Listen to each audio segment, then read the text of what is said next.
حرام بتانے والا ایک بندہ موجود ہو. آپ اپنے بچوں کو تھوڑا علم پڑھائیں, دین پڑھائیں, کم سے کم 4-5 جماعتیں پڑھانے کے بعد کوئی کام سکھلا دیجئے. جس طریقے سے آپ ہائی اسکول انٹر کرانے کے بعد اپنے بچوں کو کوئی کام سکھلا کر کمپیوٹر کوچنگ کرا کر کہیں بٹھا دیتے ہیں, ایسے ہی آپ اپنے بچوں کو مختصر دین کا علم سکھانے کے بعد کم سے کم جماعت رابعہ 3-4 جماعتیں پڑھانے کے بعد اپنے بچوں کو دنیا میں کوئی بھی ہنر سکھا سکتے ہیں. ان کی دنیا بھی چلتی رہے گی, دین بھی محفوظ رہے گا. لیکن ہمیں ذہن بنانا پڑے گا, اپنی سوچ بدلنی ہوگی, اپنی فکر بدلنی ہوگی. اعلیٰ حضرت کا یہی تو پیغام تھا کہ لوگوں کو دین کی طرف لے کر آؤ, وظیفہ دے کر لے کر آؤ. جو علماء کرام ہیں, جس فیلڈ کے ماہر ہیں, ان کو آپ نذرانے دے کر مصنفوں سے تصنیف کرائیں, رد بد مذہبہ کرائیں, حمایت دین کرائیں. آج ہمارے مصنف رسائل لکھنے والے کہیں نظر نہیں آتے. کیوں؟ ان کے پاس اتنی وسعت نہیں ہے جو چھپا سکے.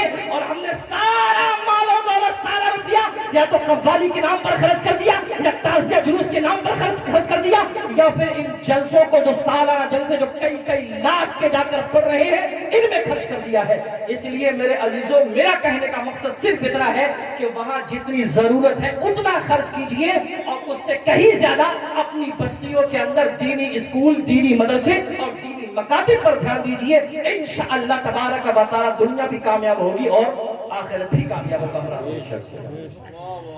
یہ مختصر سا پیغام ہے, کیونکہ حضرت کی موجودگی میں زیادہ میں بولنا نہیں چاہتا ہوں. بس چند باتیں, حضرت کا حکم تھا یہ آپ کی سماعتوں کی دہلیز تک پہنچا دی ہیں, باقی سننے ہم حضرت کو آئے ہیں. یہ 20-25 منٹ میں جو کچھ میں نے بیان کیا, میرے کہنے سننے میں جو اغلاط بات میں اللہ پاک معاف فرمائے. اور کوشش کیجئے انشاءاللہ تبارک و تعالیٰ اپنی بستیوں کے اندر انقلاب لے کر آئیں. اور خاص طور سے میں جوانوں سے کہنا چاہتا ہوں, آپ یہ سمجھتے ہیں کہ تقریر اسی کا نام ہے, آدم کے بیٹے شیش, شیش کے بیٹے یانس, یانس کے بیٹے قینان, میں پورا سجدہ پڑھ سکتا ہوں, مجھے بھی یہ ساری چیزیں آتی ہیں, لیکن تقریر اس کا نام نہیں ہے. اور خاص طور سے ہمارے علماء نے منع بھی فرمایا ہے. یہیں پر میں نے سنا تھا ابھی کچھ دنوں پہلے شجرہ پڑھا گیا ہے, حضور صلی اللہ تعالیٰ علیہ وسلم نے حضرت معاذ بن عدنان تک بیان کیا ہے, بس اس سے اوپر بیان کرنے سے علماء اکرام نے منع فرما دیا ہے. لیکن نہیں, پبلک کو جھمانے کے لیے, اٹھانے کے لیے شجرے خوب میں بھی پڑھتا تھا, لیکن جب میری اصلاح ہوئی, مجھے پتا چلا, تو میں نے پڑھنا چھوڑ دیا. حضرت معاذ بن عدنان تک ہی پڑھا جائے, بس لوگ خوب پڑھتے ہیں اور آپ بھی یہی چاہتے ہیں. میں یہ کہنا چاہتا ہوں, آپ ان جلسوں سے زیادہ اپنی بستی کے میدان میں, فیلڈ میں کام کرنے کی کوشش کریں. خاص طور سے جوان بیدار ہو جائیں. خدا کی قسم, جب تک جوان بیدار نہیں ہوگا تب تک کچھ نہیں ہونے والا ہے. اقبال نے کہا تھا, اللہ قرآن کے اندر فرماتا ان اللہ لا یغیر ما بقوم حتی یغیر ما بانفسہم. اقبال نے اس کی ترجمانی یہ کی ہے, خدا نے آج تک اس قوم کی حالت نہیں بدلی, نہ ہو احساس جس کو خود اپنی حالت بدلنے کا. جب تک آپ خود بیدار نہیں ہوں گے, ایسا نہیں ہے آسمان سے ابابیلیں آپ کی مدد کے لیے آئیں گی. آپ کو خود بیدار ہونا پڑے گا, خود کوششیں کرنی پڑیں گی, خود کاوشیں کرنی پڑیں گی. صرف مسلک اعلیٰ حضرت کا نعرہ نہیں لگانا ہے, اس نعرے کو سمجھنا بھی ہے اور اپنی بستیوں میں مسلک اعلیٰ حضرت کی تعلیم کو عام بھی کرنا ہے. تعلیمات رضا کو گھر گھر پہنچانا ہے, تاکہ ہمارے گھروں کا ماحول بھی دیندار ہو اور ہماری بستیوں کے اندر بھی دینی ماحول پیدا ہو. اللہ پاک قبول فرمائے, آمین, تقبل یا رب العالمین. وما علینا الا البلاغ. السلام علیکم ورحمۃ اللہ تعالی وبرکاتہ. اب آپ کی سماعتوں کی دہلیز تک بغیر کسی تمہید اور تاخیر کے حضرت العلام استاذ العلماء خلیفہ حضور طاہر ملت صوفی باصفا حضرت علامہ مولانا مفتی فرید احمد صاحب قبلہ مدثلہ علینا تشریف لا رہے ہیں. اور حضرت کی ایک بات میں بتانا چاہتا ہوں, اسی بہرپورہ کی سرزمین سے حضرت حضرت کا حکم ہے. یہ اللہ والوں کی پہچان ہوتی ہے, وہ عاجزی ان کے ساری بہت زیادہ ہوتی ہے.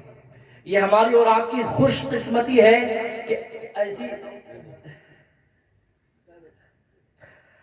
ایسی مقدس ہستی کہ بڑے بڑے ڈاکٹر بھی جس کو فیل کر دیں, ایک نظر اگر ڈال دیں تو آنکھوں کی بینائی واپس آ جائے. سبحان اللہ, سبحان اللہ. میں نے بس اشارہ کیا ہے, یہی کہ لوگ خود جان جائیں گے حضرت کی ذات کتنی عرفہ والا ہے.